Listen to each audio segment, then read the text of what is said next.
aspek yang berkaitan dengan daerah. Ya, Tapi ada pertanyaan terakhir yang agak menggelitik. ya.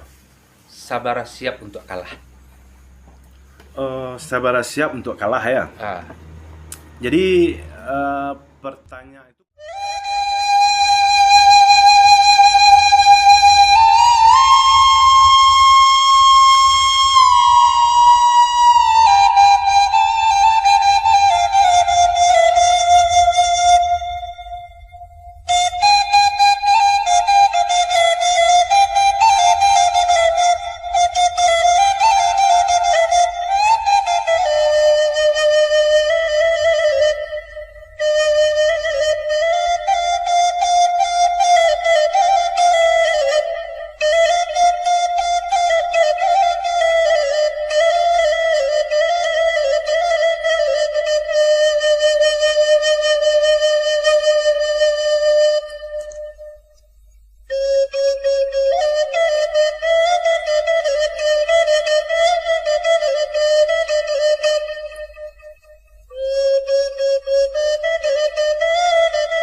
Assalamualaikum warahmatullahi wabarakatuh.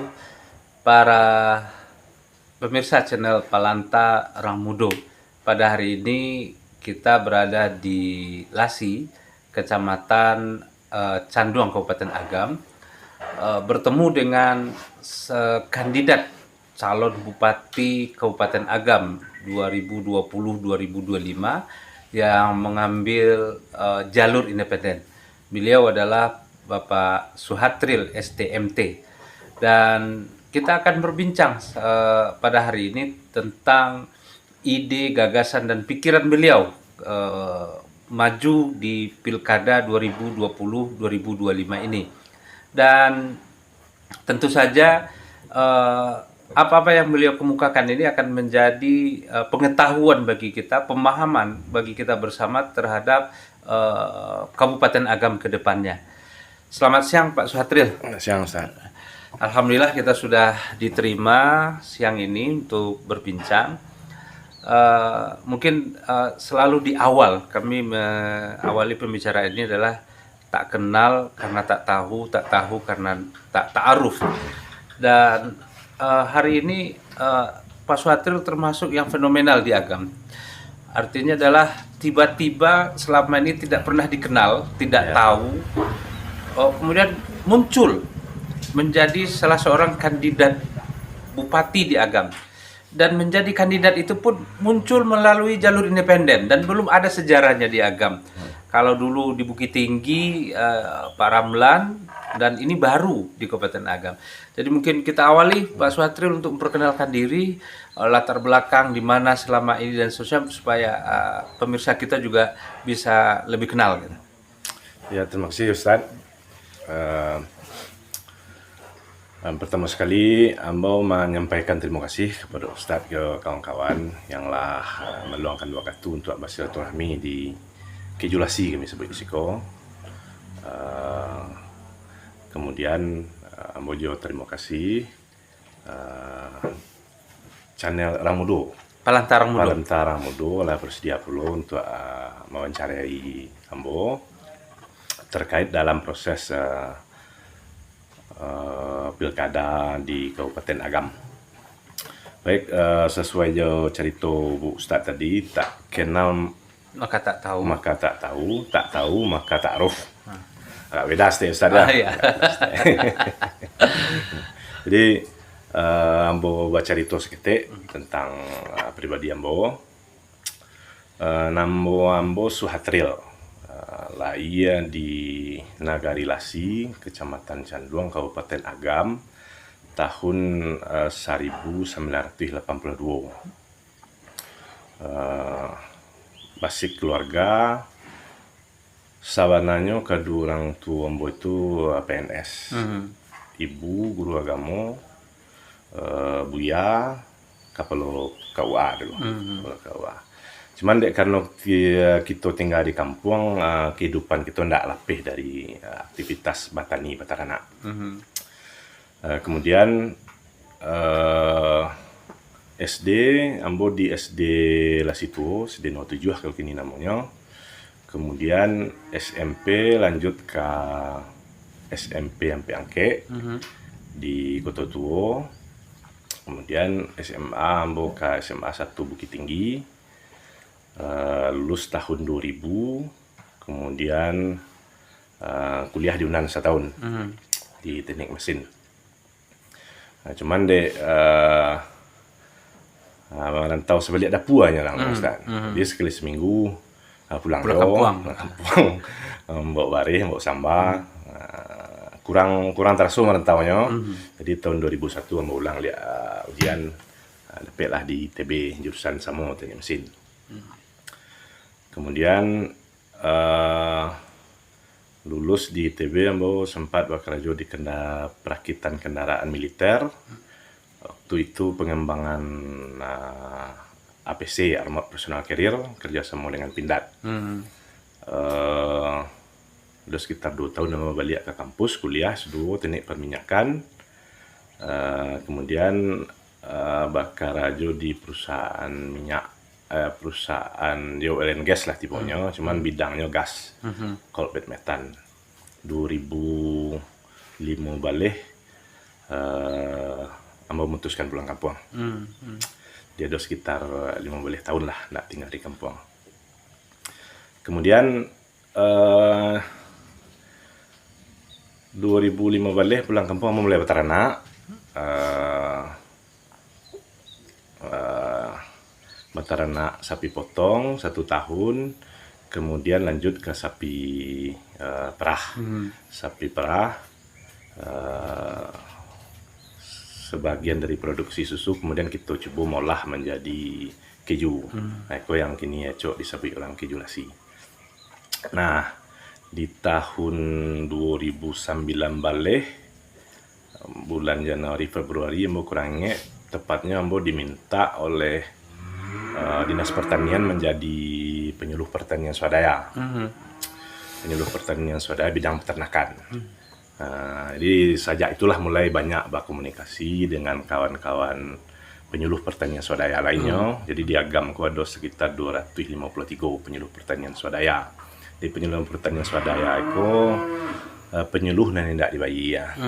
Kemudian penyuluh orang-orangnya itu pelaku-pelaku pertanian atau peternakan yang dianggap oleh pemerintah bisalah memberikan sumbangsi atau apalah namanya ke arah kebaikan bagi petani di Kabupaten Agam. Nah, dari komunikasi dengan kawan-kawan penyuluh pertanian swadaya itulah muncullah cerita bahwa ke depan Bupati Kabupaten Agam kita harapkan berasal dari kalangan petani. Karena cerita-cerita kita dengan di sebagian besar dari penyuluh pertanian swadaya itu sebagian besar dari tahun 2000 lah menjadi petani pakar kalau istilahnya dulu tuh.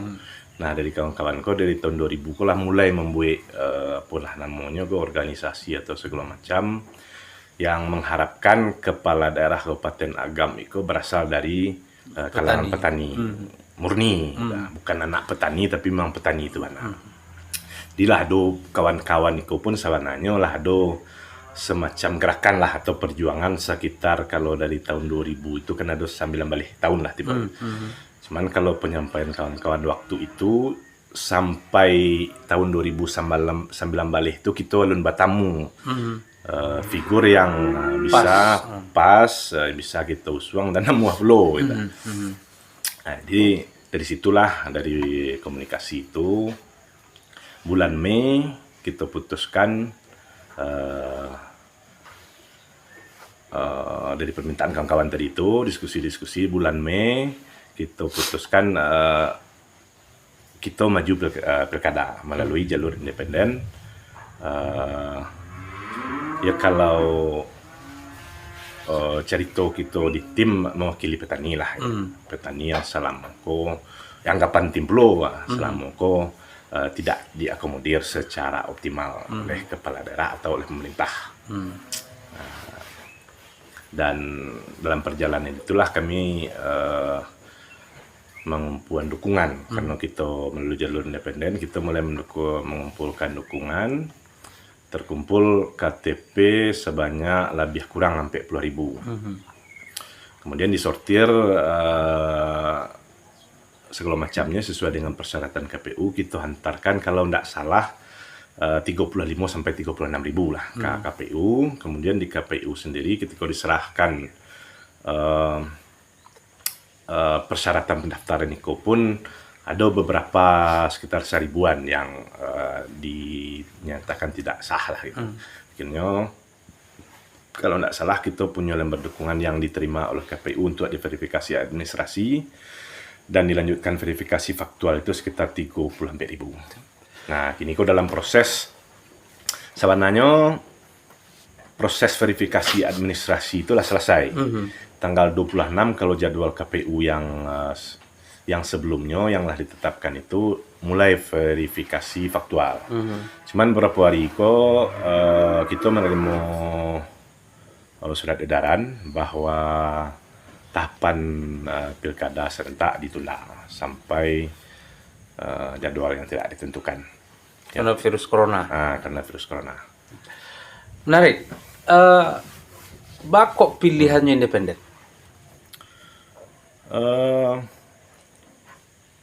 Kenapa independen yang kita pilih? Yang pertama sekali karena kita memang bukan kader partai. Nah, kita juga memang sebenarnya menganggap bahwa partai itu sebenarnya termasuk pilar demokrasi sebenarnya. Jadi ada tahapan-tahapan atau prosedur-prosedur yang harus dilakukan partai sehingga bisa menjaga demokrasi kok. Dan kita menganggap kalau misalnya kita yang bukan kader partai masuk melalui kader partai, kita menganggap itu mengganggu tahapan-tahapan tersebut lah, prosedur-prosedur tersebut. Ya akhirnya tentu mengganggu terciptanya demokrasi yang baik. Gitu. Sementara sebenarnya undang-undang sudah memfasilitasi untuk orang-orang yang tidak tergabung ke dalam partai sudah difasilitasi melalui jalur independen. Makanya kita pakai itu. Dan kedua, kita mencari proses Pilpres Kapatang itu menimbulkan perpecahan. Anggaplah kalau waktu itu 0102 timbul perpecahan. Kemudian dengan Pak Prabowo jadi menterinya Pak Jokowi, akhirnya kalau di Agam tentu yang 02 yang kadang. Sebagian orang pun akhirnya tidak percaya dengan 02, dengan partai-partai. Akhirnya sinan salah satunya yang mendasari kalau kita melalui jalur independen kita mencari peluang kita lebih besar. Karena kita di luar partai itu. Orang yang anggaplah anti 01 bisa masuk ke independen, anti ke 02 masuk ke independen, dan orang yang memang betul-betul mencari independen ke memang sebuah harapan baru pun tetap bisa melihat independen. Jadi seluas cakupan kita. Kemudian di samping itu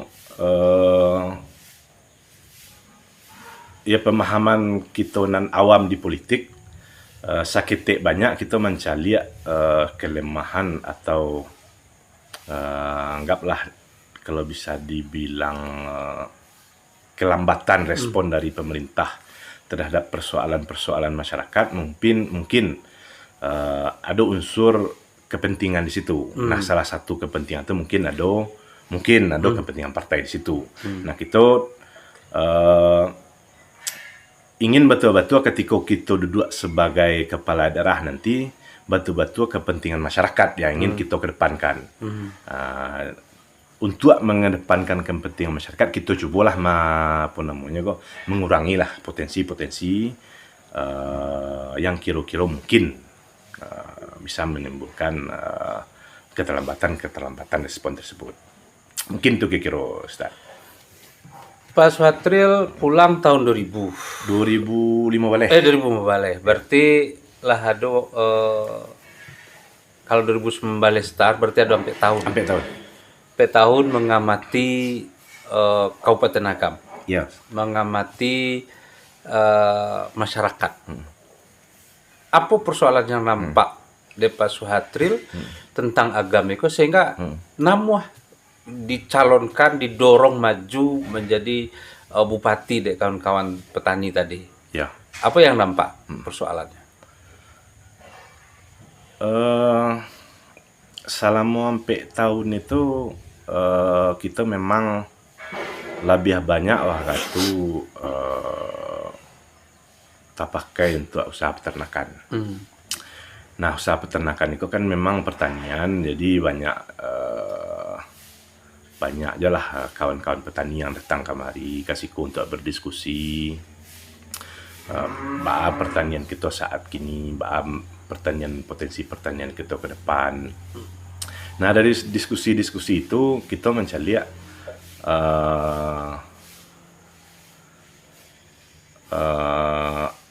ada dibutuhkan mungkin terobosan, enggak terobosan, tapi butuhkan komitmen baru khususnya terhadap pertanian.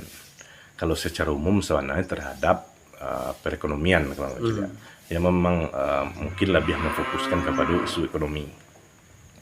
Di perekonomian anggaplah Kabupaten Agam, kita tidak punya peta, kita tidak punya produk unggulan. Jadi ketika kita tidak punya peta, kita tidak punya produk unggulan, kita susah untuk mengembangkan perekonomian kita. Tidak jelas apa yang akan kita kerjakan ke depan. Dan kalau kita bisa membuat pemetaan, anggaplah 16 kecamatan, masing-masing kecamatan itu dipetakan nanti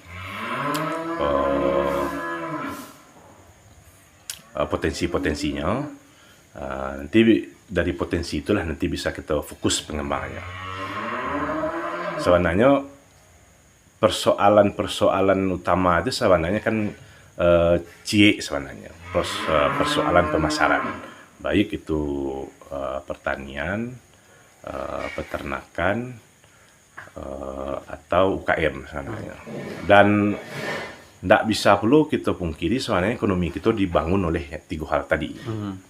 Dan lain-lain itu sebenarnya turunan dari itu. Artinya ada pedagang yang diperdagangkan kan produk UKM, produk petani, produk peternakan. Jadi dengan fokus ke isu pertanian sebenarnya kita bukan meninggalkan yang lain sebenarnya. Tapi sebenarnya secara tidak langsung pun kita lah memperkuat yang lain sebenarnya. Nah, jadi karena kita mencari bahwa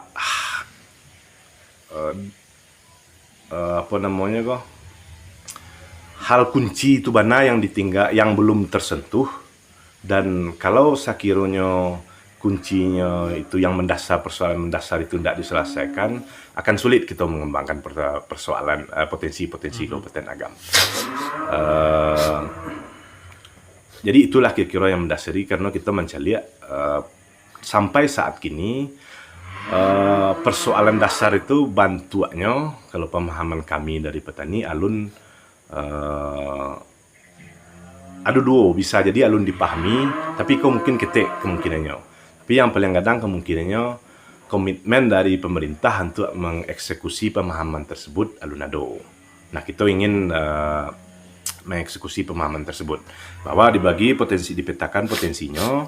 Nah, itu yang akan kita kelola dengan baik, sehingga hasilnya memang lebih optimal. Jadi digeser, kalau petani yang selama kejadian subjek berarti dijadikan objek, kalau kini kau menjadi subjek lagi. Kemudian kan selalu alasan Agam itu adalah PAD kete. Piti nak cukui. Wilayah kok gadang. Kalau Bukit Tinggi berkembang itu karena wilayahnya kete, PAD-nya gadang. Catatan hariku kalau tidak salah, PAD Agam itu cuma 33 miliar. 33 miliar.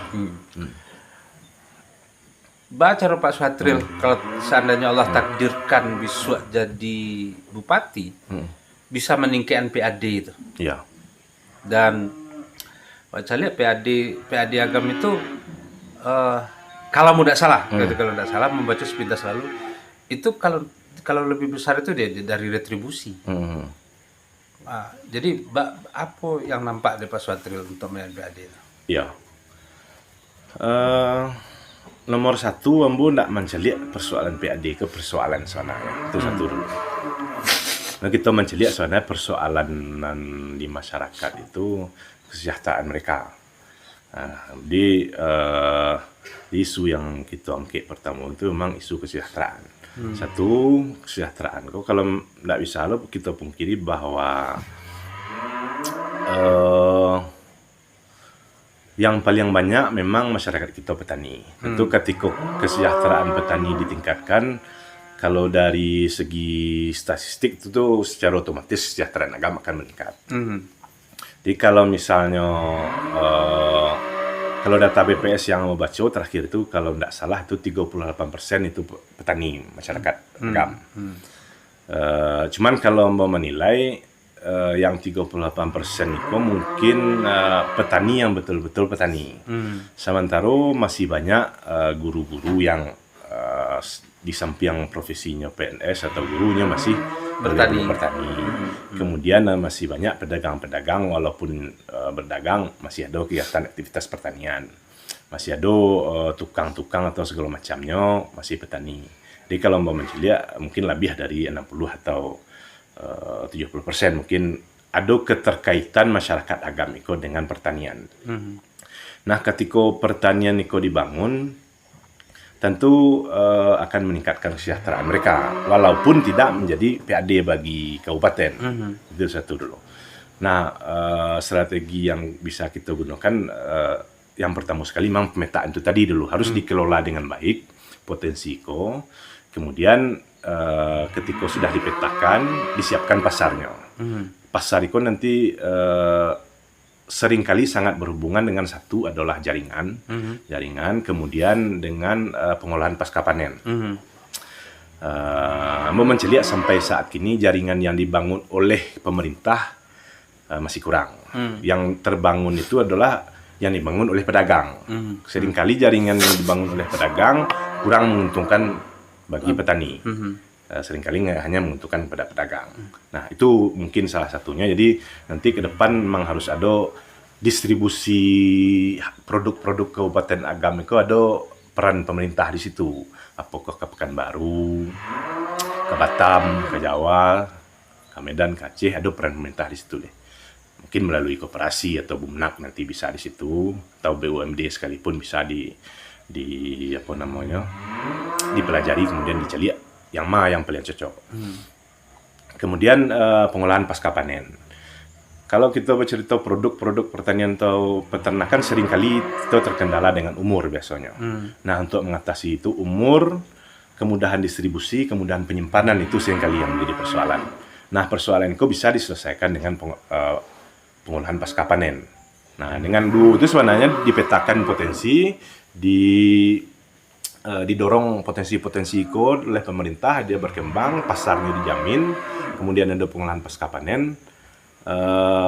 Kalau untuk petani itu mudah-mudahan lah bisa meningkatkan kesejahteraan gitu. Karena nanti kalau misalnya itu harga akan terjamin, jadi pasar ada jaminan pasar itu otomatis akan memberikan jaminan harga.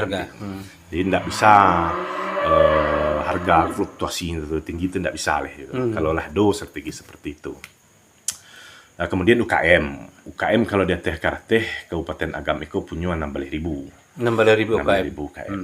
Cuman kalau kita mencari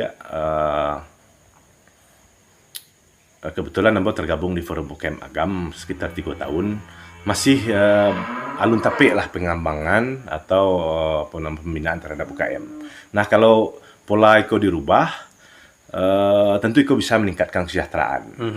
Bikolah dan ketika pola itu dirubah, kau bisa meningkatkan kesejahteraan. Bagi yang berproduktif sebenarnya sudah cukup, walaupun tidak meningkatkan PAD itu cukup. Karena sebenarnya PAD itu nanti kan kesejahteraan masyarakat juga. Jadi kita di satu sisi kita coba melangkah langsung ke target yang ingin kita capai, kesejahteraan masyarakat.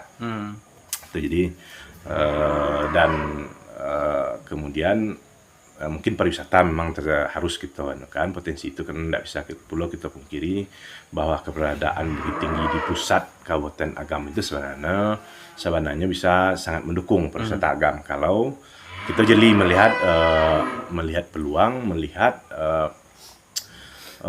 potensi. Nah, itu ya, jadi Ambo tidak fokus ke PAD tapi dua fokusnya. Satu langsung ke target yaitu apa namanya tadi kesejahteraan masyarakat itu sendiri yang langsung kita kejar. Nah, kemudian PAD bagian yang terpisah lah itu. Nah, bagian terpisah kalau untuk PAD sendiri ada cek lain potensi kita untuk meningkatkan kesejahteraan yang cukup besar lah. Sama-sama kita pahami Satio Raya Waji itu adalah pasar yang sangat potensial. Satio Raya Waji itu kalau data yang Ambo terima Kabupaten Agam itu kebutuhan sapi kurbannya 5.000 sampai 6.000. Itu sebagian besar itu didatangkan dari Lampung, dari Medan. Kabupaten Agam. Kalau misalnya 10 juta per ekor itu artinya ada 50 M sampai 60 M. Pitih orang Agam yang dipindahan ke Lampung atau ke Medan. 2 kali PAD Agam. PAD Agam. Setahun ya. Itu saja kita selesaikan. Kita penuhi saja bisa sanggup kita anggaplah dalam 5 tahun niko Kabupaten Agam indak membeli sapi kurban keluar. Itu sudah memberikan efek yang sangat besar untuk perputaran ekonomi Kabupaten Agam. Artinya yang pitih keluar kini jadi berputar di dalam. Persoalan itu meningkatkan kesejahteraan atau menjadi PAD itu nanti persoalan pengelolaan. Bisa kalau sekiranya kita targetkan sapi-sapi kurban kau dikelola oleh kelompok tani misalnya, kita bagi setiap nagari itu bisa meningkatkan kesejahteraan masyarakat. Tapi kalau seandainya nanti dianggap bahwa dikelola oleh kabupaten secara melalui BUMD itu bisa meningkatkan PAD kabupaten. Dan kalau misalnya itu kita lihat lebih luas, Sumatera Barat itu ada 3 balai kecamatan kabupaten kota. Kalau di rata-rata 9 balai. Kalau 9 balai di rata-rata 5.000, artinya udah 45.000 sapi kurban. Dan rata-rata itu keluar ke Lampung, ke Medan, atau dari NTT. Kalau Kabupaten Agam bisa mengambil pasar itu, ya mungkin sampai 10-20 kali PAD yang ini bisa ditingkatkan. Atau itu bisa langsung diarahkan ke peningkatan kesejahteraan masyarakat. Di zona itu tidak ada persoalan. Kemudian kalau untuk yang PAD langsung, Ambo mencari kebutuhan kita dunia hari-hari kini kok sangat tergantung dengan energi. Kalau Ambo mencari tentu itu masih harus didalami. Ambo mencari potensi Kabupaten Agam untuk tenaga surya rasanya do tuh. Itu di daerah sekitar Katulistiwa angin gitu masih bisa lah. Mungkin masih bisa. Kemudian mikrohidro atau pikohidro juga masih bisa. Kita lihat di Malala, di Palupuh, di Palembayan, rasanya ada potensi yang bisa kita garap di situ. Kemudian geotermal pun mungkin masih di luar ada perdebatan bahwa energi memberi cemaran khususnya geotermal. Cuman itu rasanya bisa kita diskusikan, kita musyawarahkan lah. Dia artinya kalau mengenai PAD sebenarnya Ambo lebih cenderung tujuan dari PAD itu. Tujuan PAD adalah meningkatkan kesejahteraan masyarakat. Nah, itu tadi ada beberapa yang kita desain yang langsung meningkatkan kesejahteraan masyarakat. Nah, untuk PAD memang mungkin kita akan coba fokus ke energi. Karena perlu saya ketahui kalau data Ambo tidak salah, Sumatera Barat itu kekurangan 60 megawatt per hari. Itu didatangkan dari Palembang itu. 60 megawatt kok sama dengan 60 ribu kilowatt. 1 kilowatt kok PLN kalau misalnya ada listrik bisa swasta atau daerah mensuplai 1 kilowatt itu harus dibeli oleh PLN sebesar 1.000 Rupiah. ya kilowatt per jam gitu kan. 1.000 rupiah, tadi kita kekurangan per hari ya 60 ribu kilowatt. Berarti ada 60 juta kalau kita bisa tuh per hari. Per jam. Per jam. Kalau misalnya sehari itu ada 10 jam, berarti ada 640 juta sehari. Kalau sebulan lah 180 miliar. Kalau sebulan 180 miliar ya. Kalau setahun berarti kita kali 2 balik. Triliunan. Dan itu kita punya potensi. Terlepas itu bisa kita supply 100% atau 50% pun kan cukup. Cukup. Nah, yang penting kita mencari bahwa itu kita punya potensi. Tinggal kita ada kemauan atau keberanian untuk mencoba hal tersebut. Kalau persoalan berhasil atau tidak berhasil itu kanlah persoalan namanya terus lah. Nantilah prosesnya dulu gitu. Ya. Tapi kita mencari banyak yang bisa kita kerjaan untuk PAD, untuk kesehatan masyarakat, asalnya banyak bisa kita. Lalu kita cerita pariwisata kalau mau cari Bukit Tinggi mungkin lah hampir jenuh. Kalau sebagian besar pariwisata kita dari arah Pekanbaru, itu bisa dikembangkan Kabupaten Kecamatan Canduang, itu bisa dikembangkan pokok untuk tempat tinggalnya saja, menginapnya para wisatawan itu menginapnya di Canduang, kemudian kalau kita sanggup kita sediakan pusat kuliner, pusat oleh-oleh, kalau enggak menginap saja. Kalau misalnya seluruh wisatawan Bukit Tinggi itu bisa kita pindahkan 50% saja penginapannya ke Siko, itu juga masih bisa meningkatkan PAD atau kesehatan masyarakat. Balik ke cerita petani, ada yang tekan ada tadi data statistik 38% penduduk Agam itu adalah petani. Tapi rata-rata yang jadi petani itu rata-rata lah tua-tua. Ya. Anak muda di Agam itu jarang yang mau petani. Gitu. Baca Pak Suhatril untuk bisa menjadikan bahwa anak-anak muda mencari harapan loh di petani. Ini kan anak-anak muda merasa di negari dak bara sumber daya yang ada di kampung karena mungkin kampung itu tidak menjanjikan kehidupan sehingga kan masih ada pikiran untuk merantau. Nah, baca Pak Suhatril kalau memang itu kan sebuah harapan itu, tapi persoalannya yang menggarap sih ya. Nah, tenaga itu tenaga produktif itu semakin menurun. Itu baca ket. Jadi kebetulan Ambo kan kuliah kan di ITB, Pak. ITB artinya teknologi, lebih terpusat ke teknologi lah, fokusnya ke situ. Cuman belakangan Ambo mencari secara luas potensi Indonesia itu adalah pertanian sebenarnya. Pertanian, peternakan, kelautan. Kemudian karena kita baca di Agam pun seperti itu. Agam itu potensi terbesarnya sebenarnya pertanian, peternakan, terbesarnya itu sebenarnya. Kok kelautan tambahannya perikanan air tawar, tambahannya pariwisata sekitar segala macam. Cuman potensi utama dari persentase penduduk pun sebenarnya kan kita lah bisa menyimpulkan bahwa memang itu sebenarnya potensi utama kita. Kemudian kalau kita cari pulau di penyumbang pertumbuhan ekonomi Agam itu memang sektor pertanian pulau kadang. Jadi memang rasanya analisa kita bahwa pertanian itu adalah potensi utama itu mungkin tidak bisa dipatahkan. Nah, persoalannya kan memang untuk menggarap potensi itu tentu butuh sumber daya manusia. Dan kenyataan yang tidak bisa kita pungkiri saat kini sebenarnya lebih, kalau cerita Ustaz tadi kan tidak ada anak muda mau petani karena itu mencari tidak potensial. Sebenarnya tidak, itu lebih parah daripada itu sebenarnya. Sebenarnya kalau data yang pernah Hambo pelajari itu per tahun di Indonesia itu kita jumlah petani itu berkurang 1% rata-rata, lebih kurang lah 1% per tahun. Kalau tidak salah itu kini kok jumlah kalau di secara keseluruhan itu di 29%.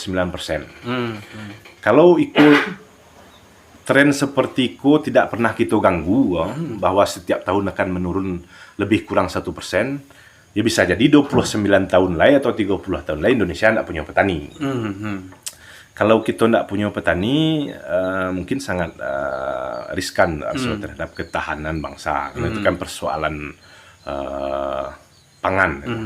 Jadi memang sebenarnya kalau kita bercerita lebih berbahaya dari cerita Ustaz tadi. Kita memang sebenarnya krisis ini. Cuman kabar baiknya ketika Ambo pulang, awal-awal Ambo pulang, itu kan tetap menjalin komunikasi dengan kawan-kawan yang di rantau. Jadi seringkali terucap oleh kawan-kawan itu ada keinginan untuk tinggal di kampung. Persoalannya memang tidak ada pemahaman atau pengetahuan atau apalah namanya terhadap potensi atau kalau kasarnya lah nangkari kakok di kampung. Karena itu tadi pemahaman kita terhadap potensi negari kita kurang. Nah, kalau sampai kasus itu Ambo mencari artinya minat anak muda untuk berkarya di kampung itu besar. Cuman indak mencari potensi yang bisa digarap. Artinya persoalan kita kan dua. Persoalan kita caranya menyampaikan kepada generasi muda bahwa negeri kita punya potensi. Bahwa dengan kita berkarya di kampung, apakah sebagai petani, peternak atau aspek-aspek lain yang berhubungan dengan hal-hal tersebut bisa menjanjikan kesejahteraan. Soalnya tugas kita itu. Dan tugas itu sebenarnya tidak sulit. Cuman memang harus ada strategi yang kita pakai. Nah, kalau mau mencari strategi yang paling efektif itu mungkin menjalin komunikasi dengan anak-anak muda kita. Yang paling gampang dijalin komunikasi itu memang dengan mahasiswa. Anggaplah misalnya mahasiswa agam, mahasiswa Padang asal agam. Ada forum mahasiswa agam mahasiswa Padang asal agam. Ada forum mahasiswa Bandung, mahasiswa Jawa Barat asal agam misalnya. Ada forum-forum itu, jadi kita jalih siapa yang akan kita temui. Nah, forum itu tinggal ada pemahaman tersebut bahwa kita punya potensi, ada banyak yang bisa kita garap di kampung, ada program pemerintah untuk mendorong anak-anak muda yang berkarya di kampung segala macamnya. Tinggal itu yang perlu dilakukan. Dan pengalaman Ambo pribadi itu tidak pernah dilakukan. Ambo 9 tahun di ITB, 1 S2. Ayo tidak pernah bertemu dengan kepala daerah. Jadi kalau Ambo lihat, misalnya kini kita buat saja lah sampai tahun masuk kuliah. Tahun 1 sampai tahun 3 dibangunlah komunikasi dengan anak muda kita yang mahasiswa kok. Yang dibangun itu tentu tentang pertama membangun emosionalnya terhadap kampungnya dulu. Kemudian membangun pemahaman kawan-kawanku terhadap potensi mereka di kampung. Anggaplah itu saja yang dibangun 3 tahun itu. Tahun kampe disuruh ditawarkanlah untuk pulang kampung. Saya yang tertarik misalnya. Saya yang tertarik suruh membuat bisnis plan. Apa yang akan dikerjakan di kampung. Nanti diseleksi apakah 5 per negari, 10 per negari, nanti tergantung kekuatan pendanaan. Agi beasiswa 1 tahun cukup beasiswa. Selesai kuliah, agi ada sudah pulang kampung, eksekusi bisnis plan tadi. Kadang keyakinan bahwa itu bisa berjalan. Tapi kalau misalnya kini kita datang kamari banyak mahasiswa datang Ustaz. Ambo baca itu, ayo kita pulang kampung, kita berkarya di kampung. Kalau seperti itu mungkin agak susah kita menyuruh kawan-kawan ke pulang. Tapi kalau misalnya kita dibuat sistem yang dibuat strategi seperti tadi, Ambo rasa kadang pulang. Dan sebenarnya itu di samping itu sebenarnya adalah kebutuhan karena memang nggak bisa kita pungkiri potensi di agam itu banyak. Cuman sumber daya kita sakit. Karena ketidakseimbangan potensi dengan sumber daya tentu tidak bisa digarap potensi itu secara maksimal. Nah, kemudian dengan ditambahkan potensi sumber daya yang baru itu, potensi yang belum tergarap nomor satu bisa digarap. Dan kedua, ketika sumber daya yang masuk itu adalah anggaplah kalau dengan proses seperti tadi tentu yang sudah mempunyai kualitas unggul artinya. Kawan-kawan yang masuk ke Dianko mungkin bisa pula menjadi pionir nanti jadinya. Jadi dia akan menjadi lokomotif bagi apakah kawan-kawan yang tidak punya kesempatan untuk kuliah karena ada yang tinggal di kampung itu bisa dirangkul. Atau orang-orang tua kita yang memang dahulu tidak sempat sekolah tinggi-tinggi itu bisa perlu dirian. Dengan ada lokomotif itu amo membayangkan akan ada banyak piramid gitu. Memang ada sakit yang deteh tapi banyak yang didorong. Mungkin tiap-tiap negara itu ada beberapa piramid. Itu akan makin tinggi puncak yang di bawah akan naik pula saudaranya. Jadi mungkin pola seperti itu yang dengan kondisi saat kini itu yang paling cocok kita pakai. Seharusnya pertanian itu kan seharusnya kalau dalam pandangan Ambo itu kan maju karena kini kan nagari lah punya piti. Nagari punya piti tapi kan mindset nagari itu kan masih bicara rabat beton ya. Ya. Seperti apa Suhatril mencari besok untuk menggerakkan nagari kok. Sehingga dana yang masuk ke nagari itu tidak habis cuman ke tembok. Ya. Seperti apa Suhatril mencari besok atau seperti apa untuk maupun nagari? Kalau jangka panjang itu yang cerita kita tadi itu kan jangka panjang tuh. Artinya dalam setiap tahun nanti akan ada SDM unggulan nagari yang pulang ke nagari tersebut berkarya di nagari. Itulah nanti salah satunya nanti kawan-kawan itu kan ketikanya pulang tuh nanti kan potensinya bisa di bidang ekonomi, bidang UKM atau di bidang pendidikan di nagari atau di bidang pemerintah nagari. Jadi kalau kawan-kawan itu masuk ke nagari nanti artinya pola pikir seperti itu kan otomatis bisa berubah gitu. Cuman kalau untuk jangka pendek, amo menceliak ya kalau sawananya kini alahado sawananya lembaga yang disediakan sawananya untuk mendorong perubahan mindset seperti tadi. Ada tenaga ahli namanya. Itu kecamatan itu ada tenaga ahli yang mendampingi dari sebenarnya. Itu merasa cukup efektif, tinggal ditingkatkan saja. Kalau mau menceliak mungkin bukan tenaga ahli, mungkin nanti akan menyediakan konsultan. Jadi nagariku sediakan konsultannya, itulah yang nanti akan mendampingi wali nagari. Kemudian di samping itu mau menceliak perlu intensitas kepala daerah itu berinteraksi langsung dengan masyarakat nagari, wali nagari, sehingga transfer pemikiran itu lebih intensif gitu. Ya mungkin apakah nanti kita kalau mau membayangkan ya mungkin kita akan berjalan di nagari.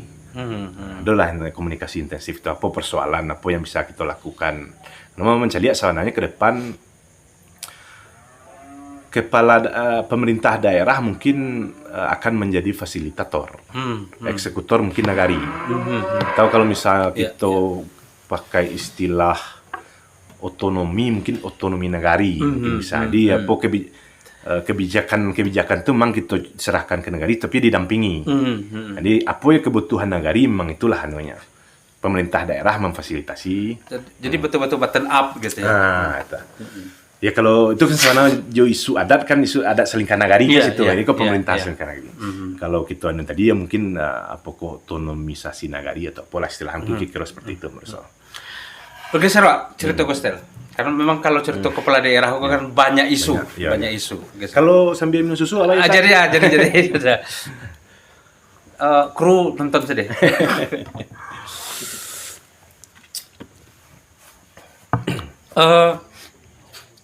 Bukit Tinggi Agam. Ya, Itu dulu Bukit Tinggi Kota Orang Agam. ya, Kemudian pindah ibu kota kabupaten karena aturan. ya. Bukit Tinggi berdiri sendiri. Tapi semakin kemari, semakin ada duit jarak. Ya, Yang membuat jarak itu kan sebenarnya para elit ya. ya. Para elit. Dan entah baa antara Bukit Tinggi jo Agam itu tidak bisa kerjasama ya. Kalau saya lihat misalnya Jakarta, Depok, Jakarta, Bogor, Jakarta itu tidak ada batih gitu Ya, kan. ya. Kemudian saya lihat Jogja, Sleman, Surabaya, Sidoarjo kan gitu ya. Itu kan jompang. Ya, Daerah penyangga dengan kota Bukit Tinggi itu jauh itu bedanya. Seperti apa ke depan konsep Pak Suhatril tentang Bukit Tinggi dan Agam sekitar itu? Ambo mencari ke depan sinergi atau kerjasama itu memang sudah menjadi kebutuhan. Sudah menjadi kebutuhan, artinya kalau dalam konsep pertanyaan Ustadz tadi, kita butuh membangun sinergi Agam dengan sekitarnya. Apakah dalam bentuk kawasan misalnya, bentuknya mungkin bisa disesuaikan lah nanti dengan apa namanya, tentu pembicaraan itu nanti diskusi-diskusi. Kalau misalnya di Jakarta ada Jabodetabek misalnya, apakah di Agam Bukit Tinggi, Payakumbuh, itu bisa perlu dibuat seperti itu. Nanti akan ada saling apa namanya mendukung antar kabupaten tersebut, antar daerah. Sebenarnya itu persoalan memang salah satu yang menjadi pemikiran bahwa mengko kita terpesui dibawa ke pilkada sekitar Ustaz, bahwa mengko ambo maju ke pilkada. Nah, salah satunya ambo lihat kita lemah atau kepala daerah kita lemah dalam membangun jaringan itu tadi. Nggak ada kerjasama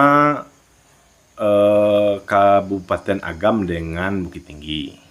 Nggak ada kerjasama Kabupaten Agam dengan Payakumbuh.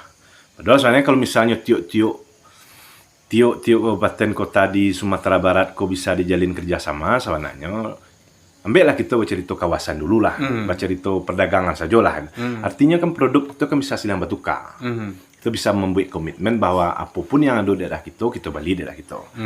Nggak usahlah kita beli dari daerah lain. Itu sebenarnya dalam konsep perdagangan saja sebenarnya itu sudah sangat penting sebenarnya. Ya, apa itu kan aja tuh. Misalnya konveksi lebih banyak balik ke Bandung, mau nggak balik itu sampai awak gitu. Sementara kan itu kan tidak ada komitmen antara kepala daerah. Kalau sekiranya antar kepala daerah di Sumatera Barat saja ada komitmen seperti itu, rasanya akan banyak persoalan-persoalan pemasaran atau persoalan produk-produk itu kan bisa diselesaikan. Dan itu sebenarnya tidak persoalan Sumatera Barat, Indonesia pun seperti itu. Artinya kampanye produk lokal itu kalau misalnya dibawaan ke Indonesia itu impor itu mungkin bisa kita tekan. Kebutuhan-kebutuhan dalam negeri bisa kita penuhi dari dalam negeri. Tindak lanjut dari konsep itu tadi sebenarnya kawasan. Artinya anggaplah misalnya kini konveksi tadi misalnya Bukit Tinggi butuh konveksi 1.000, sementara Agam hanya bisa memenuhi 500. Artinya kan ada 500 lah yang kalau misalnya Bukit Tinggi bisa membantu apakah investasi apalah namanya atau bagi hasil kerjasama semacam, produksi Agam yang di tingkat yang 500 itu bisa ditingkatkan 1.000, itu artinya menguntungkan kedua belah pihak. Jadi memang konsep yang pertama memang kerjasama tadi, sinergi kerjasama. Cuman kalau misalnya bisa ditingkatkan memang konsep pembangunan kawasan namanya. Kalau sekiranya kawasan itu sulit, nah itu nanti kan harus ada kesepakatan. Setidaknya kepala daerah atau Bupati Agam itu bisa membangun secara personal lah dulu. Bangun komunikasi dengan Payakumbuh, Padang Panjang, Bukit Tinggi, apa yang bisa dikerjasamakan. Kalau itu bisa, sebenarnya untuk masyarakat Agam, sejahtera masyarakat itu sangat besar pengaruhnya. Nah, kelanjutannya itu masuk kawasan. Kemudian isu yang dimunculkan setiap pilkada itu balah Agam. Ya. Dan selalu cerita itu adalah soal pelayanan. kadang-kadang kamu juga berpikir kita. Dulu dun sana yang ada dari Lubuk Basuang itu urusan ke Bukit Tinggi bertahun namanya. Indak semudah kini, indak sapo kini gitu. Ya, ya. Kalau menurut Pak Suhatril perlu ndak agam ke dibalah? Agam di balah ya. Ya, Belas mangku iya, dengan isu pelayanan gitu. Ya. Padahal kalau soalnya dipikir dulu tahun lamanya bawa kabupaten, bayangkan orang dari Tiku, dari Labuang gitu, kalau misalnya bawa urusan dulu ke Bukit Tinggi. Iya. Nah, kini awak barusan ke Lubuk Basuang, kemudian apa ikut ndak semacam emosi sesaat gitu ya. Itu kalau Pak Suhatril mencarinya, Pak. Iya.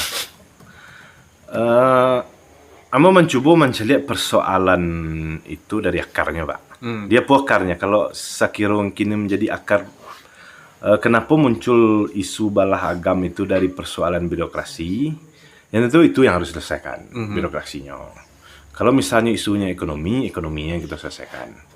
Jadi kalau menurut pendapat Amba pribadi, isu tersebut mungkin rasanya ndak pas, ndak pas kalau misalnya memang persoalan birokrasi tadi. Cuman kalau misalnya Ambo ndak mengikuti sepenuhnya, tapi kalau memang kalau ndak salah itulah ada keputusan bupati atau keputusan. Iya, la paripurna DPRD. Kalau memang ada keputusan itu memang harus dieksekusi. Tapi kalau ke pendapat Ambo pribadi ndak. Ya itu kan baru tahap pentahapan gitu kan. Iya. Kalau finalnya nanti kan undang-undang gitu. Undang-undang ya. Jadi kalau Ambo pribadi Ambo berpendapat makin gadang kita makin kue. Jadi kalau misalnya ada persoalan itu saja kita selesaikan. Iya, iya. Itu pendapat Mbak pribadi. Jadi Pak Suhatril sebenarnya banyak hal deh karena ikut channel YouTube. Ya. Panjang banget lo biar lo orang nonton kok. Dan mungkin awak akan datang balik untuk menggali lebih dalam. Siap. Panjang persoalan karena awak belum bicara soal pendidikan, awak belum bicara soal budaya, gitu kan. Karena tentu banyak aspek yang berkaitan dengan daerah. Ya. Tapi ada pertanyaan terakhir yang agak menggelitik. Ya. Sabar siap untuk kalah. Sabar siap untuk kalah ya. Ah. Jadi pertanyaan itu kurang menggelitik bagi Ambo. Karena kalau sabar siap untuk menang, kalau siap gue dengan konsep gue kan. Ya. Kan banyak kawan-kawan yang tidak siap gue kalah. Gitu. Ya. Cuman banyak. Cuman kalau bagi Ambo kurang menggelitik, mangko kurang menggelitik. Nomor satu, tentu kita harus optimis. Ya. Ambo optimis. Kalau misalnya independen Ambo lolos verifikasi, artinya independen surang, peluang itu sangat besar. Sangat besar. Banyak alasannya kan. Kemudian nan kedua, isu yang Ambo bawa jaleh. Mungkin Ambo tidak tahu kalau misalnya calon-calon lain apa yang isu yang dibawa. Ambo kebanyakan politikus. Ambo kan memang pelaku usaha pertanian. Jaleh isu yang kita bawa. Kemudian kalau misalnya masih kalah, Ambo masih merasa mau menang. Bamang ko menang karena tujuan kita maju pilkada kok bukan bupatinya sana ya, tapi perbaikan konsep pembangunan khususnya bagi pertanian dan UKM. Artinya dengan proses yang mau jalani kini kok, tentu mau menjalin komunikasi dengan anggaplah Pak WR misalnya, atau Pak Farhan, atau Pak ZBL. Dengan komunikasi tersebut, anggaplah salah satu dari mereka yang duduk misalnya, tentu mau lebih mudah memasukkan konsep itu. Ya tidak bisa Ambo kecian beliau tidak punya konsep, tapi Ambo yakin kalau masalah pertanian karena Ambo memang pelaku, mungkin konsep Ambo mungkin lebih kuat dari beliau-beliau itu. Jadi ketika Ambo tidak duduk, Ambo masih bisa menyampaikan konsep tersebut. Jadi tidak ada persoalan sebenarnya kalau dia Ambo kalah menang, tidak ada persoalan di siko. Duduk menang, kalah pun menang kalau rasanya. Nah, itu. Cuman kalau misalnya Ambo tidak satu dalam konsentrasi kok, tidak pernah menjalin komunikasi dengan beliau tersebut, jalur apa yang bisa Ambo pakai untuk menyampaikan persoalan-persoalan yang anggaplah pertanian, UKM, peternakan, kan tidak ada jalur. Ini Ambo coba membangun jalur itu. Jadi makanya Ambo sampaikan pertanyaan Ustaz tadi kurang menggelitik juga. Karena kita duduk kita menang, duduk kita menang juga. Jadi terima kasih Pak Suhatril. Insya Allah kami akan datang balik Siap, akan Ustaz. mempertajam banyak hal karena memang keterbatasan waktu, dan kami ucapkan terima kasih banyak. Allah diterima dan selamat berjuang. Mudah-mudahan Allah takdirkan sampai Amin. dengan apa yang Amin. dituju. Ya, makasih, Ustaz. Demikianlah pembicaraan kita dengan Pak Suhatril, STMT, calon independen. Beliau ini adalah calon bupati termuda di Agam dalam sejarahnya sejak ada bupati di Agam. Mudah-mudahan perbincangan ini memberikan informasi, pemahaman bagi kita semua tentang ide gagasan beliau tentang Agam ke depan untuk mewujudkan kesejahteraan masyarakat yang adil dan masyarakat yang beradab. Billahi fisabilil haq, fattaqullaha mastata'tum. Assalamualaikum warahmatullahi wabarakatuh.